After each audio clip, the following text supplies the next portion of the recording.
আসসালামু আলাইকুম। Happy tummy by Mohsena চ্যানেলে সবাইকে স্বাগতম। আশা করছি সবাই ভালো আছেন। আমি আলহামদুলিল্লাহ ভালো আছি। সকালে নাস্তা শেষ করে মায়ের বাসায় গেলাম। ছোট ছেলেটাকে টিভি অন করে দিলাম, টিভি দেখবে। এদিকে আমার মেয়েটার খুব জ্বর সর্দি, তো শুয়ে আছে, নানির কাছে আছে। তো আজকের ভিডিওতে আমি রান্না করব না, আমার একটা দাওয়াত আছে। আমাদের এক প্রতিবেশী ছেলের মুসলমানি হয়েছে, তো সেই দাওয়াতেই যাব দুপুরবেলা। তো বাসায় আমার এক আপা এসেছেন, মাজেদা আপা। মাজেদা আপা আমি যখন ছোট ছিলাম আমাদের বাসায় অনেক বছর কাজ করেছিল। তো বাসা শিফট করার পর উনি প্রায় আমাদেরকে দেখতে আসেন, আর যখনই আসেন যে কয়েকদিন থাকেন বাসায়, আমাদেরকে নিজের হাতে রান্না করে খাওয়ান, আমাদেরকে কোনো রান্না করতে দেন না।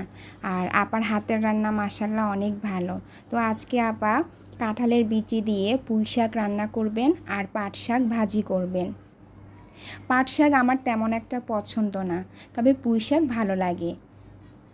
আপনারা কে কে পাট শাক কীভাবে খান, কার কার ভালো লাগে আমাকে কমেন্টে জানাবেন।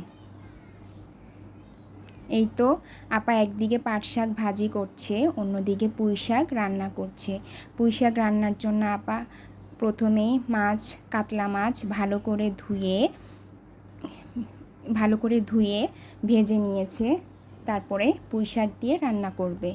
এদিকে পাট শাক ভাজি হয়ে গিয়েছে, পুঁই শাক রান্না প্রায় শেষের দিকে।